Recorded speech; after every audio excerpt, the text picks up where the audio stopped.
All participants will be practicing the social distancing and are communicating from their homes. Please be advised because of this, you may hear background sounds and noises from the respective families. However, we endeavor to bring you quality audio programming.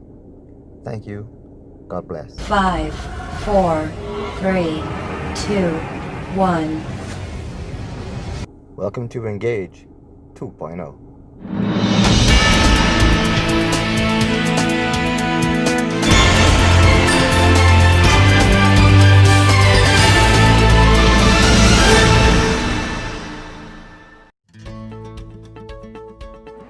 Hi, I am Edie from EnGaGe 2.0. Thank you for joining us today.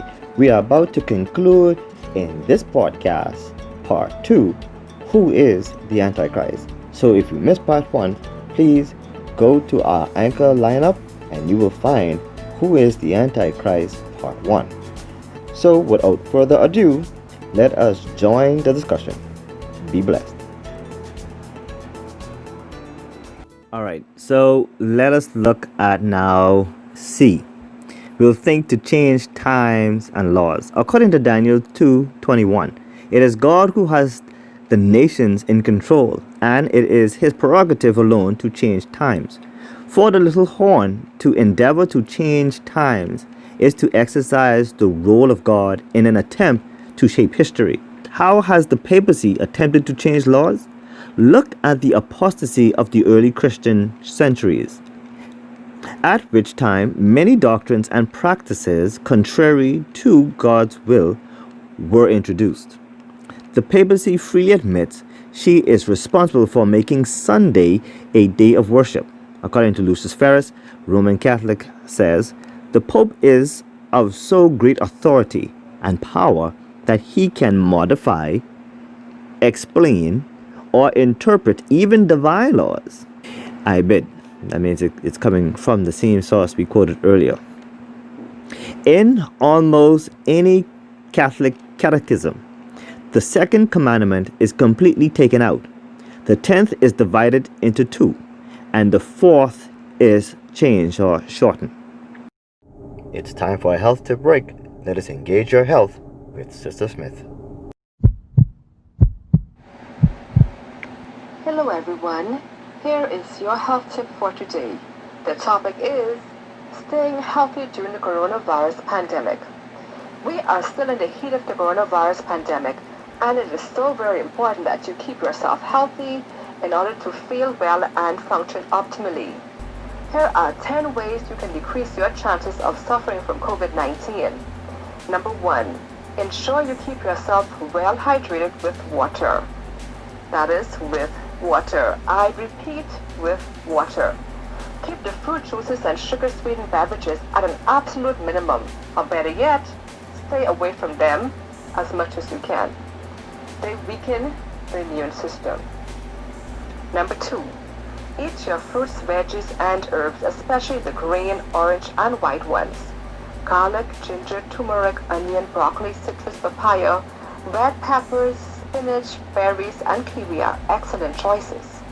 These foods offer lots of immune-loving nutrients like vitamin A, vitamin C, fiber, and antioxidants. They help to strengthen your immune system. Number 3, minimize your intake of all types of sweets, refined, and processed foods and beverages. They have minimal nutrition and hardly do anything to support or strengthen your immune system or your health on the whole. So stay away from foods that do not promote your health. Rather, focus on the ones that will promote your health. Number 4, do not consume dairy foods and beverages. They encourage the development of mucus, which greatly affects the respiratory system by causing more congestion. Remember that the coronavirus mainly attacks your respiratory system. Number 5, get active, stay active. Get some exercise at least 4 times weekly for at least half an hour. And remember that during the day also you want to remain physically active, not just being lazing around. Especially during this lockdown, we want to make sure that we're still active in addition to our regular exercise. Your immune system loves and thrives on exercise. Number 6. Get enough rest and sleep. Children need 8 to 9 hours and adults need 7 to 8 hours daily. When you sleep, you allow your body to heal and repair itself. When you get enough sleep, you are able to perform well physically and mentally. Number 7. Get some sunshine daily. You get vitamin D from the sun, and it is an essential nutrient to keep your immune system functioning well. Aim for at least half an hour every day. Your white blood cells love sunlight. Number 8. Do not use drugs, especially alcoholic beverages, tobacco, and nicotine. They suppress your immune system and rob your body of essential immune-loving nutrients, especially vitamin C. Number 9. Always practice good hygiene. Get daily baths, brush your teeth at least twice daily, wear clean clothes. Keep your environment clean and sanitized. Also, be sure to always keep your hands clean by washing with soap and water. Use hand sanitizer only if you are unable to wash your hands. Number 10. Stay at peace. God is with us. No need to stress or worry about things you cannot change. So put your faith, hope, and trust in God and let Him handle it. He is definitely able. So put these holistic health principles into practice, not just for now, but for as long as you live. In the coming weeks, we will learn in greater detail more about how these principles help to optimize your immune system. So, may you allow yourself to be transformed by the power of the Trinity as you seek to win your spiritual, physical, emotional, social, and mental health. We wish that you prosper in health, even as your soul prospers. And remember, you can do all things through Christ who strengthens you. Welcome back from your health tip. This is EnGaGe 2.0. If you're just joining us, you are listening to the conclusion of Who is the Antichrist Part 2. So let us stay tuned and listen in for the remainder of this program. D. And they shall be given into his hand until a time and times and the dividing of time. Here, God is careful to mark off the time of papal supremacy. In the Aramaic, the word translated time in Daniel 4:16, 23, 25, 32 means a year. Times comes from the same word as time, and most scholars agree this denotes 2 times or 2 years. The word which is translated dividing may be translated half. Thus, the little horn power was to be supreme for a time, 2 times and half a time. When King Nebuchadnezzar was disposed until 7 times passed over him, according to Daniel 4, verse 25.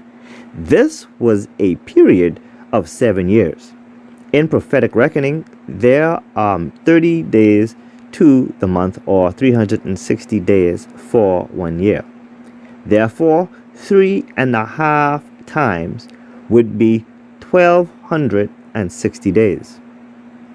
In Revelation 12:14, God's church is said to be in seclusion for a time and times and a half a time.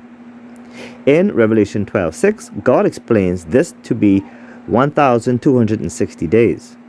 The rule for interpreting prophetic time is each day for a year, according to Ezekiel 4, verse 4 through 6. Exactly, let's read that into record. Ezekiel chapter 4, verse 4 to 6.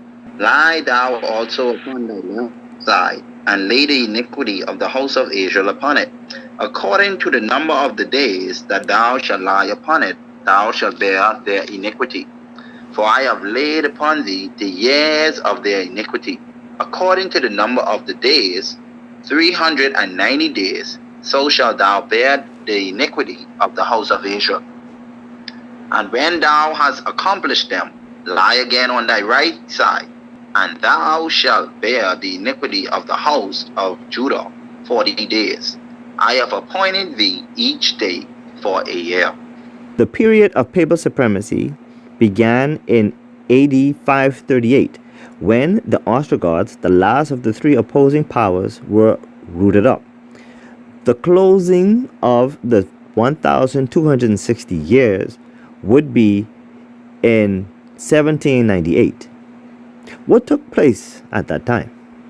In 1798, on February 10th, a French army under the leadership of Berthier entered Rome and took the Pope prisoner. Therefore, since the papacy has 1. Spoken great words against the Most High, 2. Persecuted and put to death the saints, 3. Tampered with God's holy law, 4. And was a dominant power for 1,260 years, as predicted, she is undoubtedly the little horn power, to which the prophecy points. This prophecy is not speaking against personalities. We should always remember that there are many fine persons in this communion who loved the Lord, but it is speaking about the papal system and its actions.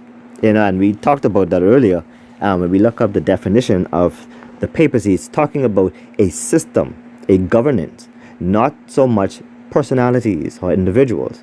And so we find that each countries have laws, and so as the laws may differ from the individual who may be carrying out the law. For example, we have a prime minister here, and even though he is in charge of the country, the laws in which are in place help him in the governance.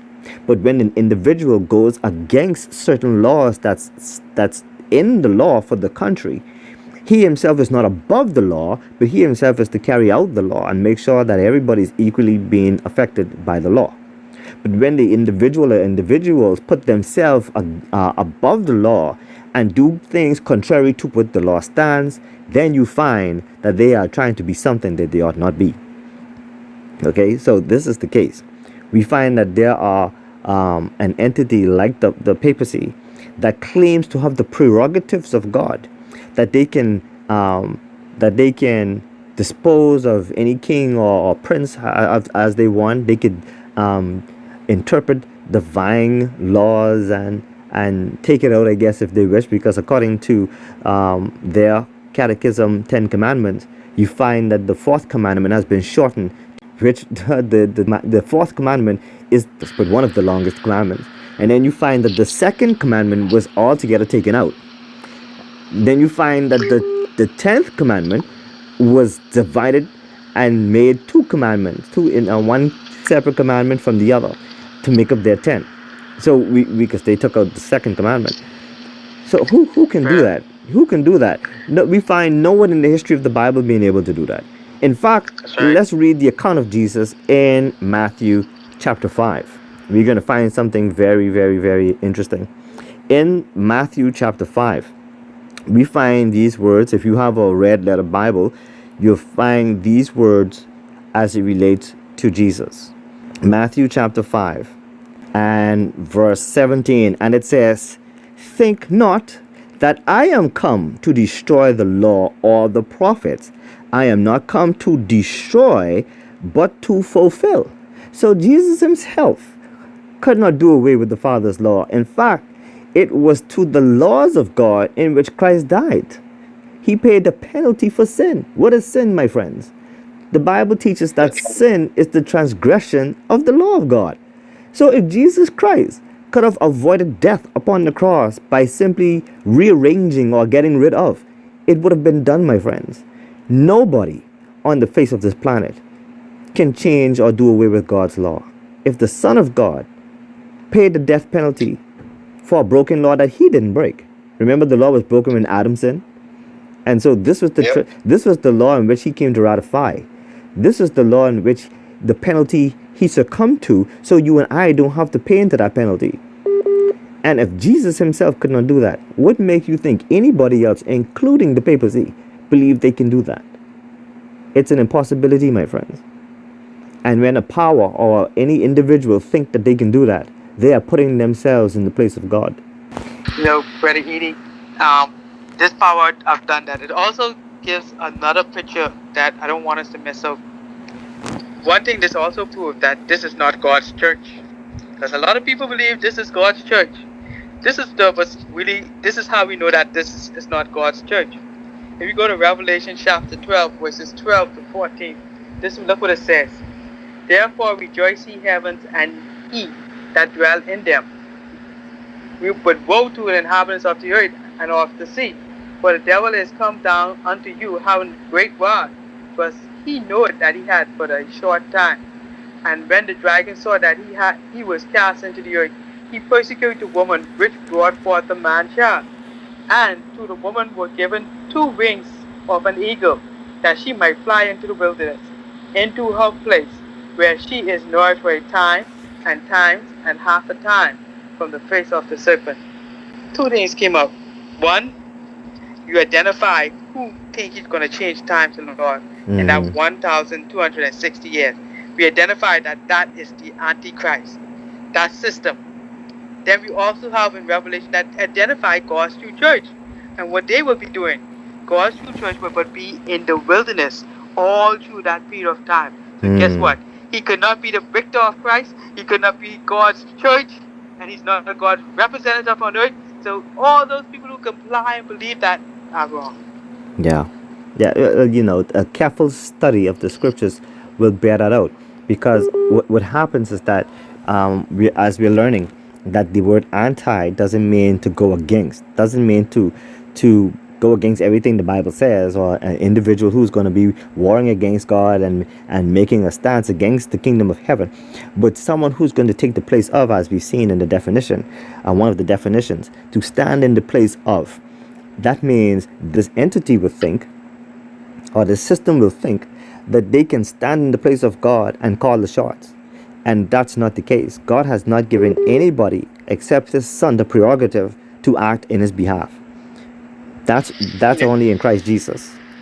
And Brother Edie, he exercised it to the fullest. During that period, they stopped wedding ceremonies, they stopped burial ceremonies, they stopped, I forget the other one. They stopped communion. They withhold communion from the people. They also said, your family cannot go to heaven. They have to go to purgatory unless you pay what? Indulgences. Money or repentance. So all these prerogatives, they were trying to say they have the key to let you in heaven and to shut you out. All of this was prevalent during that period under the privacy of the Holy See. And people don't understand that in that period, they show who they really were. And if you think they have changed, like the brother read earlier, they left would have not changed his skin, and they're doing the same thing right now. Only because the daily, and I hope you all realize he uses this particular individual in our time says the daily wound is now beginning to heal. You see what's happening? The Bible is not short, and if he can say the daily wound is beginning to heal, what that tells you, he understands prophecy. Yes, I remember he said something when I was watching something live, and he said we should come together for the common good, and it's about time we consider closing up those wounds. So when he said, like, what? It's only one wound he talking about. And that's that same wound the Bible tell you, that the beast will suffer a deadly wound. I give another one. I give another prophecy that has been fulfilled that we tend to overlook. A couple of years back, they had this individual says something rather interesting to the United States. He said, United States, you need to tear down those walls that you have set up. And he said, why don't you tear down those walls that you already set up? And people didn't understand what was going on. A lot of people thought he's talking about the war of Mexico.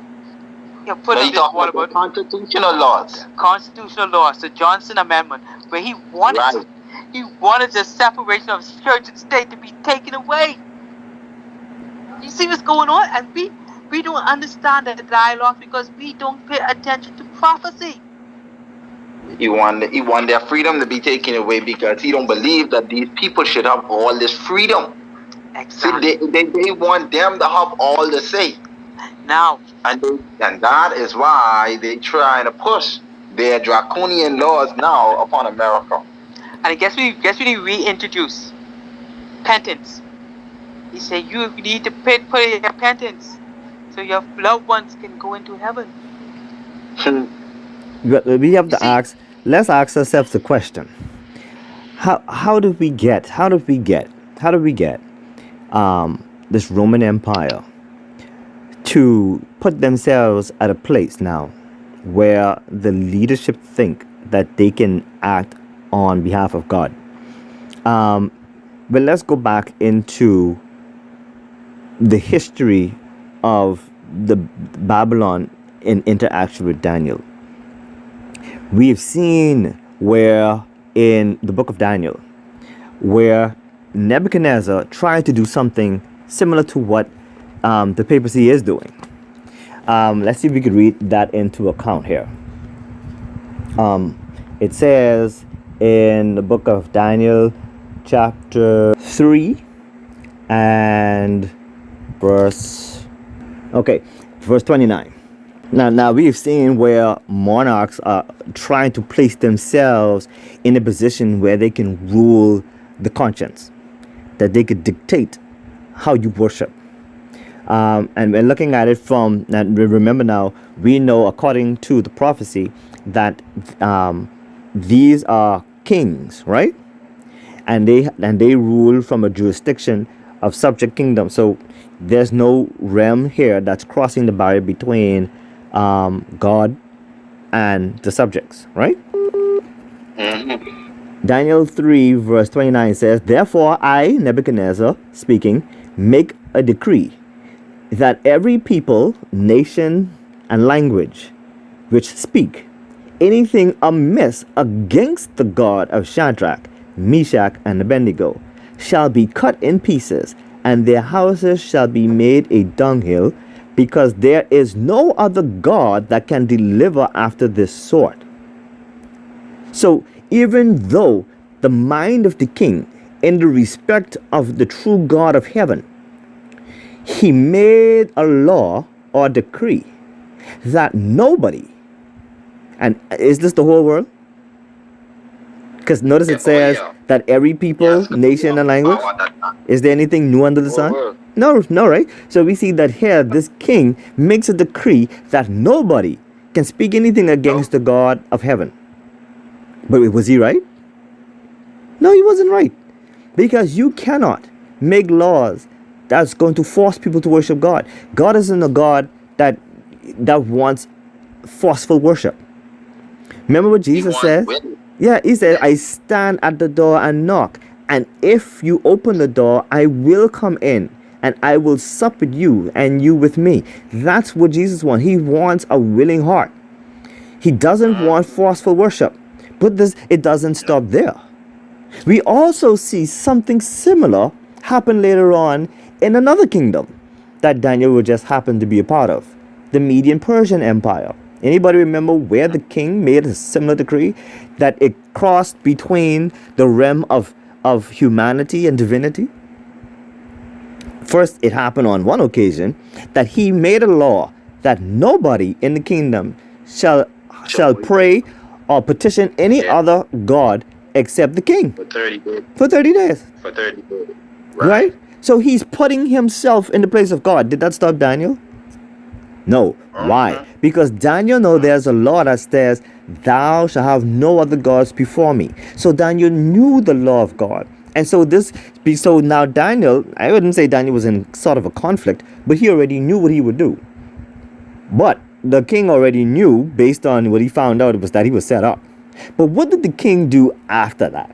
What did the king do after that? Let's take a look at it. Let's look at Daniel now.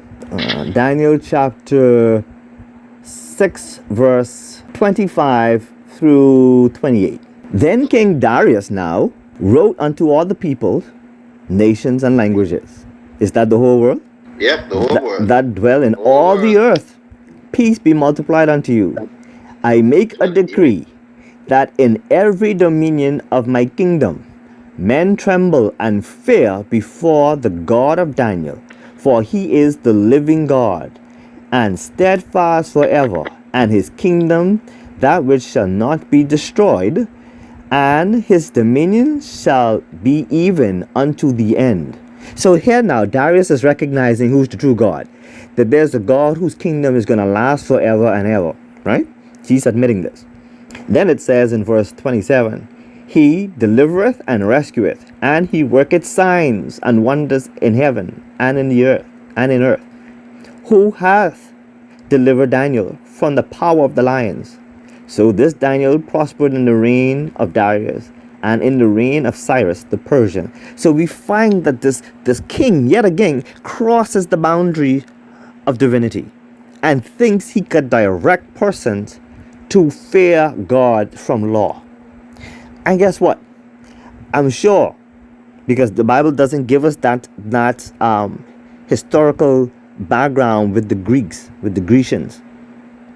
But you can read the one of the works from Flavius Josephus, a Christian historian during that time frame, and I'm sure there might be something similar to that effect, where there's laws put in place that's going to either have you fear God or to worship God.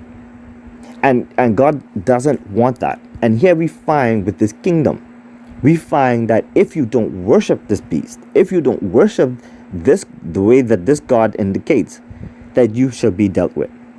But God is not like that. And thank God we have a picture of God in the face of Jesus, who wants willing worship, who wants persons to worship him in spirit and in truth.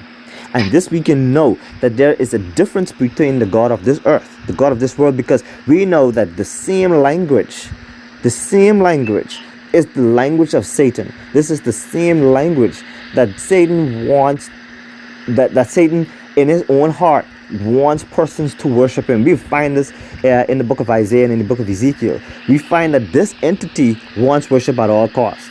And he doesn't care how he gets it. He just wants it. And the same spirit, this Antichrist spirit, wants to usurp the power, as did he usurp the power from Adam. Remember, Adam was given dominion of the world? Yes. And then there was this entity that came in and usurped or stole the power from Adam. Well, we are looking at the one and the same enemy, using now this particular kingdom for his agenda. We find this in the book of Revelation. So when we look at this Antichrist power, it is of course in a sense going to war with the laws of God, because it has the same spirit that war with the laws of heaven. Yeah. True. Ain't nothing changes in it. What happened in the past happens in the future. It just reminded me when the Pharisees came to Jesus and asked Jesus, why do your disciples transgress laws of the elders? And they claimed that they were transgressing the laws of the elders because they didn't wash their hands before they eat. Remember that? Mm-hmm. And here, Jesus trying to tell them, what goes into the mouth doesn't defile the man, but what comes out of the mouth. Because they just came out of the market, and they classified the Gentiles as unclean. So if you was to eat anything coming out of the market, consider that to be unclean. So you better wash your hands before you eat. And so they make so much laws to try and keep God's law, but they were breaking God's law. Mm-hmm. And that's why Christ touched base on them, talking about, well, how you could, did not God said, honor thy father and thy mother? But they say, he that curseth father and mother, let him die to that. Yeah. Oh, that's what Christ said, sorry. Right. My brother, I want to add in something, and just something that from history that we know. And we were talking about the many different gods and how they try to take the role of God. One of the things that was famous with the Greeks was they had many types of God. Mm-hmm. And that many type of God came from the Babylonian kingdom. They also had many type of God, even though the fire god was the main god, Marduk, I hope I said it right. He was the main god for them. But the Greeks were famous for many gods and philosophies. They fill you up with philosophies and God. And today we see it in our society. And I get to learn something that really shocked me, because I was a cartoon freak when I was younger. And they call him the messenger god, which is we call Flash. You got he is the god of the god Hayes is Batman, and Zeus is Superman, and it goes on and on. And they still have us today in that mind frame of these different types of God, and we still worshiping them. And they just put them in cartoon characters to deceive our kids so we could get caught up in these things. And I was so caught up, man. I was so caught up. But what is so interesting is that long as Satan gets you from focusing from the true God, he got you. That's what he's trying to do. Get you to focus on anything else but God himself. And one of the other things that the Roman kingdom was famous of was the Caesars or the Kaisers. And once you worship Caesar, who believe he calls himself a god. So you would not, so you can understand the Jewish people, they say, I don't remember there was a part, I have to look it up. There's a part in the text that says, Caesar, this man call him God and there's no other God but Caesar. Yeah. You see what's happening here? We have no other king but Caesar. Caesar called himself God. So these men, and that's why when you hear the Roman Empire goes over to the papal system takes on the same prerogative. He's a king and he's a god. He's a civil man and he's the God himself. That's what he says, God on earth. Divine earth. Divine earth. So you can see what is happening here. So in each era, there's someone saying he is God. And guess what? We go right back to our personal self, our personal life. The things that we pay our homage or we pay a lot of attention to, we have put them in the place of God. They are our idols. One of the things that is scary about this whole situation is that there's an agenda to want to usurp the power and prerogative of Jesus. And it's because we are told in the book of Acts, chapter 4, that there is no other name given amongst men, right? Whereas we could have salvation. And it just so happens that I'm gonna read it. Acts chapter 4 verse 12. Neither is there salvation in any other, for there is none other name under heaven given among men whereby we must be saved. And this is the whole crux of the matter.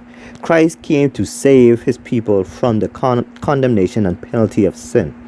But if you have someone who's going to usurp that power and have you follow a different path, a different road, you don't get salvation. You don't ever get to a place where you're free from sin. In fact, you're kept in bondage. And when you look at the Roman system and how it's styled, you are kept in bondage. There's no freedom unless you pay for it. But woe unto you and even if you pay for it, because only God, according to Exodus 32:33, only God can forgive you of sin. Moses tried it. Moses says, listen, take me out. He said, take me instead of them. And God told Moses, listen, whoever sin against me, him shall I blot out of my book. Which tells me then that no man, no woman can save you from sin, save Jesus Christ. And if there is an antichrist that's coming to take the place or the prerogative of Jesus and twist and turn the laws of God against man, that there's no way out, guess what, my friends? You're still trapped in your sin and there's no remedy. This is the style of Satan.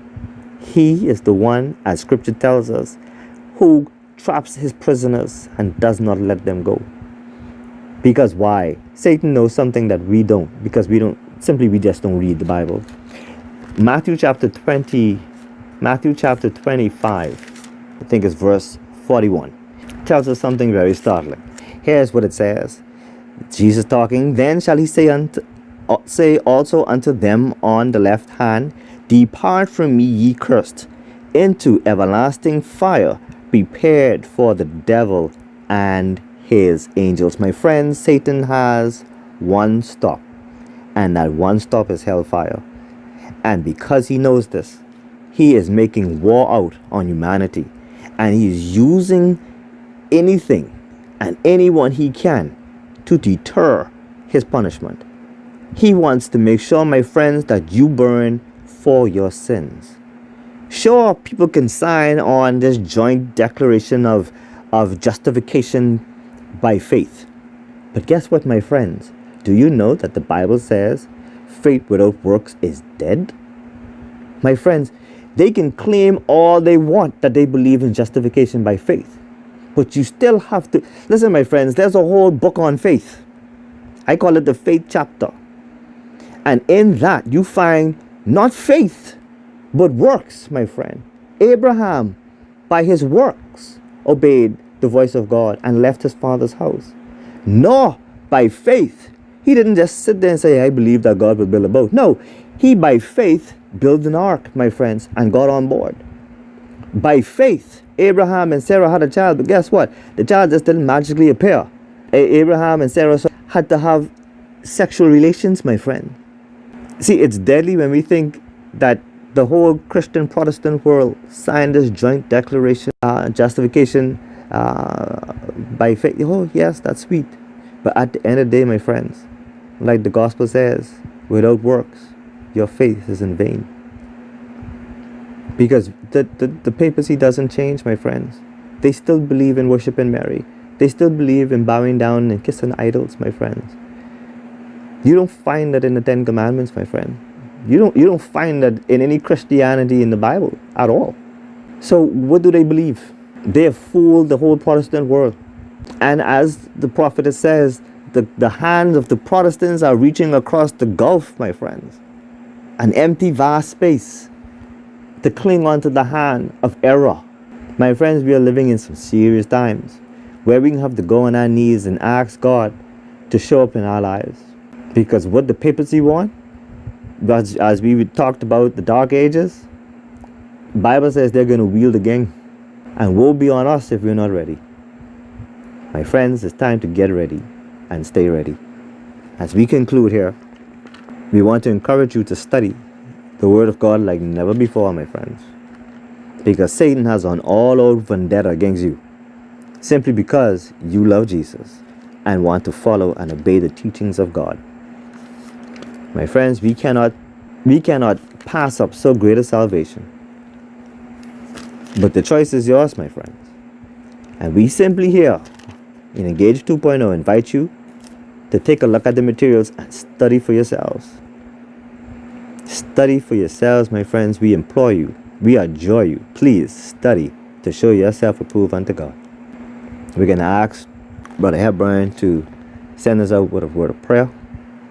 And we're going to have a melody played by Brother Lemuel to close. Let's pray. Our Father and God, we thank you so much, Lord, for allowing us to go into such a crucial topic today.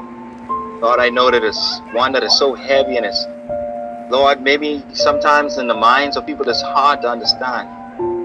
But your word is so true. It is you, O Lord, that gives wisdom, knowledge, and understanding. And you have shown us, O Father, that we should not be deceived by the errors of man. We know, dear Lord, that we can call upon Jesus for all our righteousness and for all the forgiveness of our sins. As we call upon him for the forgiveness of our sins, Lord, I ask, oh Father, that you continue to be with our listeners, continue to help them, Lord, when they are troubled in their lives, that they will call upon Jesus. We ask, oh God, that you be with honor, continue to lead us by your word, Lord, and help each and every one of us to continue to prepare for your soon coming. We are living in the days of crisis, Lord, and let our lips, oh Father, only grant blessings and grant, their Father, only the truth. Those who are in need, may they see Jesus in our lives. Thank you for your blessing. Thank you for the wonderful privilege today as we study in Jesus' name.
We thank you for tuning in to EnGaGe 2.0.